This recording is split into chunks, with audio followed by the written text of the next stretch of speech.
Halo semuanya, selamat datang di SP Insight. Jadi pada video kali ini kita akan membahas materi tentang induksi matematika. Untuk submaterinya adalah pengertian dan pembuktian model soal tipe barisan. Ya, jadi di awal, pada gambar ini saya tampilkan gambar domino. Semua pasti sudah tahu dan juga sudah sering ya menggunakan domino. Kalau di matematika ada yang namanya efek domino. Apa itu efek domino? Itu artinya ketika domino yang pertama itu dijatuhkan, maka domino yang selanjutnya itu pasti akan jatuh. Sampai ke domino yang terakhir, sehingga semuanya akan jatuh. Itu akan ada kaitannya dengan prinsip yang akan kita bahas, yaitu prinsip induksi matematika namanya. Yang berbunyi adalah, jika Sn benar, maka Sn tambah 1 juga akan benar. Sehingga ketika satu benar, semua akan benar. Seperti di domino ini, ketika satu jatuh, semua pasti akan jatuh. Sudah? Jadi kita akan langsung saja membahas apa saja. Yang pertama, apa sih manfaatnya kita belajar induksi matematika ini? Biar semua tahu ya, apa sih manfaatnya. Pertama, saya ingin meng-share penjumlahan seperti ini ya, untuk mengingat kembali. Soal yang pertama, 1 tambah 2 tambah 3 tambah 4 tambah 5 berapa? Ya, jawabannya adalah 15. Terus, yang kedua, 1 tambah 2 sampai tambah 10. Ayo, berapa? Sudah semakin tinggi ini ya. Berapa? Ya, jawabannya adalah 55. Nanti di cross check ya. Terus kalau 1 tambah 2 tambah 3 tambah 4 sampai tambah 100. Berapa? Ini adalah 5050. Dah, nanti dicek. Terus kalau sampai N. Sampai N berapa? Rumusnya bagaimana? Nah, ini kalau kalian cari rumusnya ini adalah setengah N kali N tambah 1. Seperti itu. Nanti di pembelajaran ini kita akan membuktikan bahwa rumus ini itu benar ya atau tidak. Itu manfaat kita belajar induksi matematika. Nanti kita akan membuktikan setiap rumus yang diberikan ya. Rumusnya itu dalam bentuk Sn. Nanti ini akan kita buktikan apakah ini benar atau tidak rumusnya. Dah? Kita lanjutkan. Untuk di konsep awal ya. Di konsep awal saya ingin menyampaikan pengertian ya. Pengertian dari yang pertama ada namanya penalaran. Di matematika ada namanya penalaran. Penalaran itu adalah suatu proses berpikir dari kumpulan beberapa fakta atau data ya, sehingga menjadi suatu kesimpulan. Itu namanya penalaran. Dalam matematika ada dua jenis penarikan kesimpulan ya. Yang pertama itu ada namanya penalaran deduktif. Itu suatu penarikan kesimpulan dari hal-hal yang bersifat umum ke hal-hal yang bersifat khusus. Contohnya itu adalah silogisme, kemudian entimen. Penalaran yang kedua adalah penalaran induktif. Penalaran induktif ini adalah suatu penarikan kesimpulan dari hal-hal yang bersifat khusus ke hal-hal yang bersifat umum. Itu contohnya seperti analogi, generalisasi, dan sebab akibat. Jadi dalam menarik kesimpulan, pastinya kita akan melalui beberapa tahapan, ya. Tahapan untuk membuktikan apakah kesimpulan itu benar atau tidak, ya. Dari dua jenis penalaran ini, dua jenis penarikan kesimpulan ini, kita akan belajar selanjutnya yaitu bagaimana cara membuktikan itu semua. Di matematika ada beberapa jenis pembuktian, ya. Yang pertama, ya, pembuktian secara langsung. Yang namanya pembuktian secara langsung, berarti nanti ketika diberikan pernyataan atau rumus, kita langsung membuktikan rumus itu. Alur maju dari awal sampai menuju ke kesimpulan. Kemudian yang kedua, kalau ada pembuktian langsung, berarti ada pembuktian tidak langsung. Itu atau disebut sebagai kontraposisi. Artinya nanti kita tidak langsung membuktikan rumus itu. Salah satu contohnya adalah bentuk kontradiksi atau kebalikan. Nanti kita membalik asumsi, misalnya asumsi awalnya itu kita asumsikan salah. Sampai ke kesimpulan kita menemukan salah juga. Salah dan salah itu akan menjadi benar. Berarti kesimpulannya asumsi awal kita salah dan pernyataan itu bernilai benar. Seperti itu. Jadi logika matematika kalian mempelajari lebih lanjut. Terus yang ketiga, ada namanya induksi. Induksi ini yang khusus akan kita bahas pada materi kali ini, yaitu pembuktian secara sistematis dengan menggunakan setiap bilangan asli. Nanti akan diberikan rumus, ya. Nanti kita akan membuktikan itu semua. Dah, kita lanjutkan ke mengkhusus tentang induksi matematika. Induksi matematika, hal-hal yang perlu diperhatikan. Yang pertama, setiap pernyataan atau rumus harus terbukti benar atau teruji. Ini artinya setiap pernyataan atau rumus yang diberikan, ya, itu memang harus sudah benar. Apakah rumusnya itu bisa kita buktikan benar atau salah. Dah, kemudian hal yang kedua, suatu pernyataan bernilai benar jika pernyataan itu bernilai benar juga untuk semua anggota dalam pembicaraan. Artinya, dalam kita membuktikan pernyataan atau rumus untuk mengambil anggota di semesta pembicaraan itu, ya, kita harus bisa juga membuktikan anggota di semesta pembicaraan itu juga harus benar. Tidak hanya satu saja ya, tapi semuanya. Contohnya seperti ini. Misalnya ini di semesta pembicaraan ini. Ini kita sudah buktikan benar. Di sini juga ada anggotanya. Ini juga kita buktikan, ini juga kita buktikan. Sehingga semuanya ini menjadi benar. Dah, yang ketiga. Jika ingin menunjukkan pernyataan atau rumus itu salah, maka cukup ditemukan satu contoh saja, sehingga pasti tidak berlaku. Sebenarnya di induksi matematika itu sangat mudah sekali untuk menyanggah ataupun tidak setuju dengan rumus itu. Ya, artinya cukup kita mencari satu contoh saja, satu contoh yang menyebabkan rumus itu tidak berlaku, tapi harus ada di semesta pembicaraannya ya. Ketika sudah menemukan satu contoh ini, pasti rumus itu sudah tidak berlaku. Ya, sudah tidak berlaku.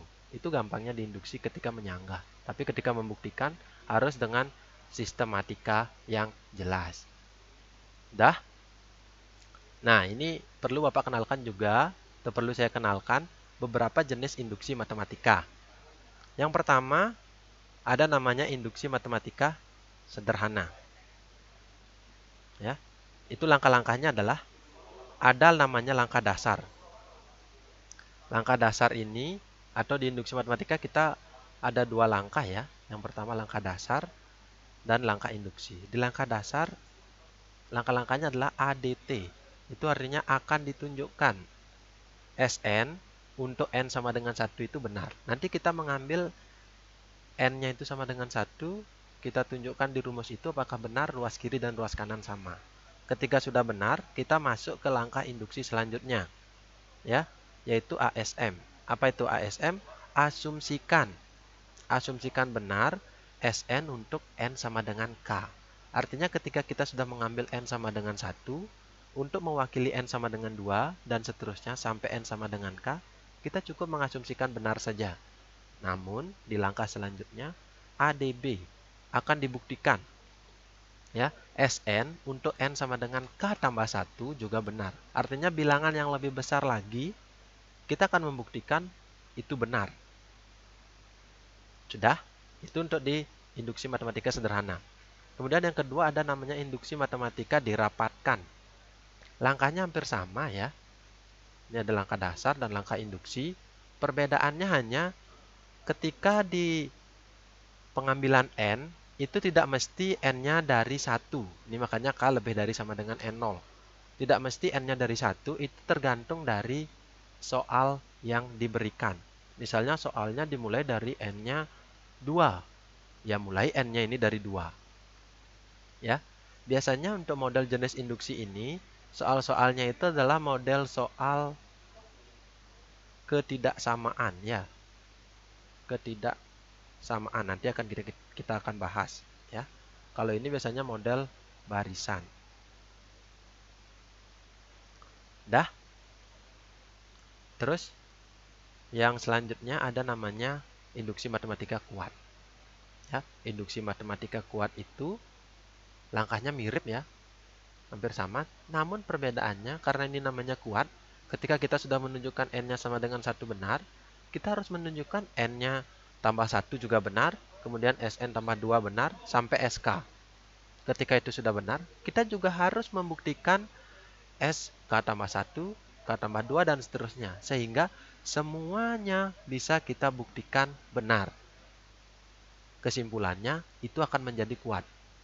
Ini berbeda setiap soalnya, ya, dalam menunjukkan dengan jenis-jenis induksi ini. Tapi kita di pertemuan kita di kelas 11 ini, kita hanya cukup membahas ini dan ini saja. Ya, untuk yang ini nanti silakan lanjutannya kalian bahas. Ya, biar kalian ketahui saja. Selanjutnya, nah, sebelum kita membahas materi tentang induksi matematika, perlu Bapak kenalkan ada namanya notasi sigma. Notasi sigma itu adalah operator penjumlahan, atau itu lebih ke bahasa alfabet di Yunani ya, yang ke-18 kalau tidak salah sigma. Tapi di matematika itu adalah operator penjumlahan. Nanti ini dibacanya adalah sigma I dari 1 sampai N, ya, I dari 1 sampai N, dari SI. Nah, yang pertama kita masukkan I-nya 1, ini berurutan I-nya ya. I-nya 1 jadinya S1, terus I-nya 2 jadinya S2, I-nya 3 sampai S3. Sampai I-nya kita ganti dengan N, berarti kita dapatkan Sn. Itu notasi sigma. Kita ambil contoh. Oke. Sigma I dari 1 sampai N dari fungsi 3i. Ya, anggap kita belum tahu ini. Kita belum tahu itu. Caranya mencari ini adalah kita masukkan I-nya dari 1, dari batas bawah namanya. Berarti 3 kali 1 berapa? 3. Tulis di sini 3. Selanjutnya I-nya sama dengan 2, berarti 3i. 3 kali 2. 3 kali 2 berapa? Ya, 6. Selanjutnya I-nya 3, berarti 3 kali, ya 3 kali 3 berarti berapa? 9. Terus sampai seterusnya sampai batas atas ini. Kita ganti dengan N, berarti 3 kali N, jawabannya 3n. Selanjutnya, contoh yang lainnya, sigma I dari 1 sampai N untuk 2i kurang 1. Ya, sama caranya. Kita ganti I-nya dengan 1. Kenapa dari 1? Ini batas bawahnya dari 1. Ya, kita ganti. Terus 2 kali 1 kurang 1. Jawabannya 1. Selanjutnya I-nya ganti dengan 2. Berarti 2 kali 2, 4 kurang 1, 3. Selanjutnya, kita ganti I-nya dengan 3. Berarti 2 kali 3. 6 kurang 1, ya 5. Seterusnya sampai kita ganti dengan batas atasnya. Yaitu 2 kali N kurang 1. Berarti 2N kurang 1. Seperti itu. Dah, itu nanti akan kita gunakan ya dalam pembuktian di induksi matematika tentang notasi sigma. Selanjutnya, nah kita akan membahas contoh ya. Kita akan membahas contoh. Perhatikan, seperti di notasi sigma yang tadi saya sampaikan, kita terapkan di sini. Kita tulis dulu jawab. Ya. Dah. Berarti buktikanlah bahwa sigma I dari 1 sampai N untuk fungsi 2i sama dengan N kali N tambah 1. Nanti kita akan membuktikan bahwa ini, sigma ini akan rumusnya sama dengan yang di kanan ini. Ya, kita cari dulu sigmanya.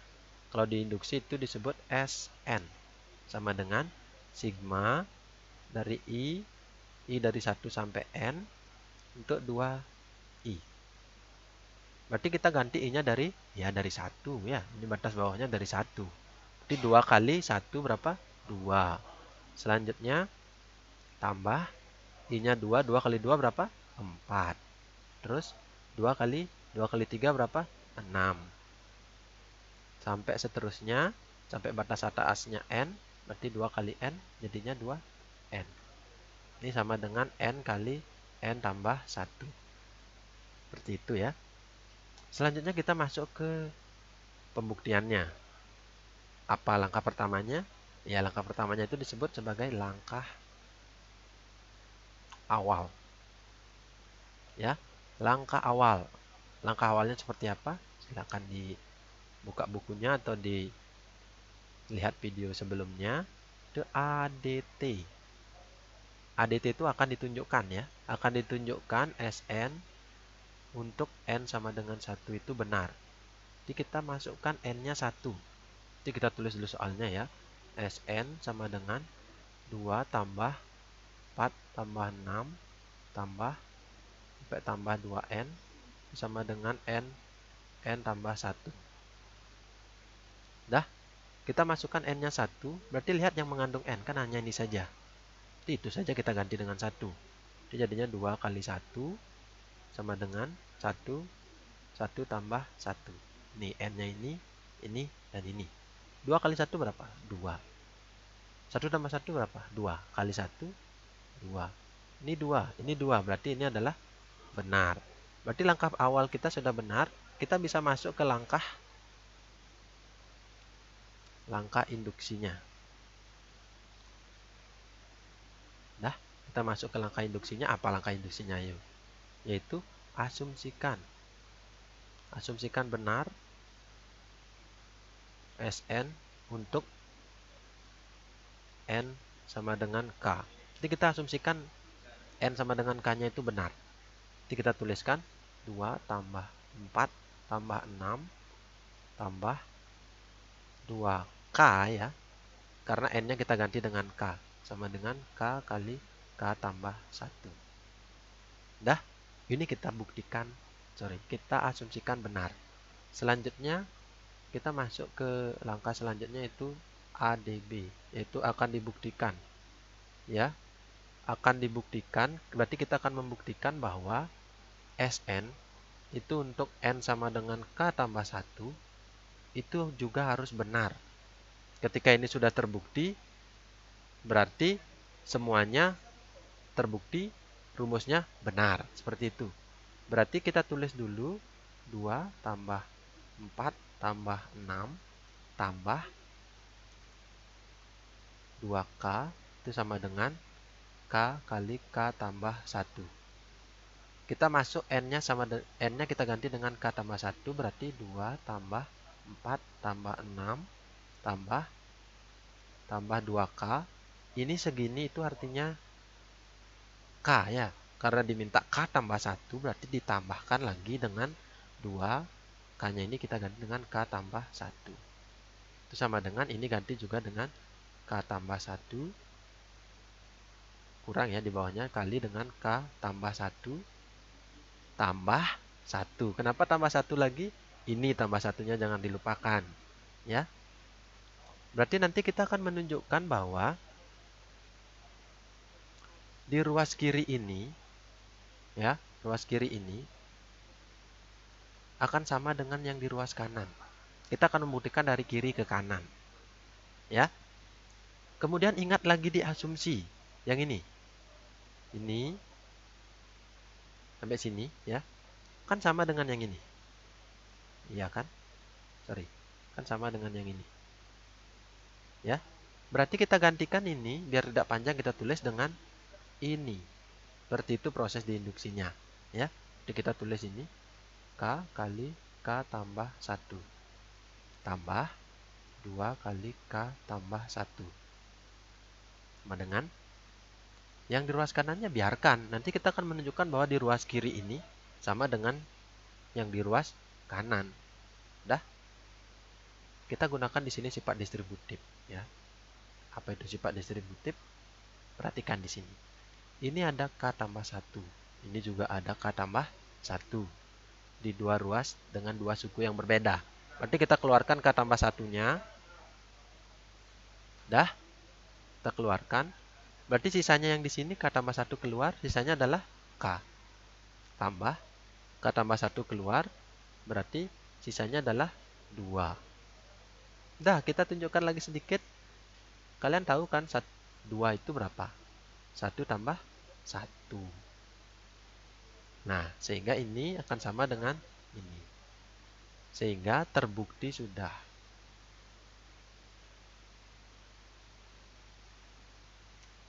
Dah, sekian dulu untuk video kita hari ini. Ya, silakan dipelajari. Kalau belum mengerti bisa ditanyakan atau bisa diulang-ulang videonya ini. Ya, sampai jumpa di video selanjutnya dan terima kasih.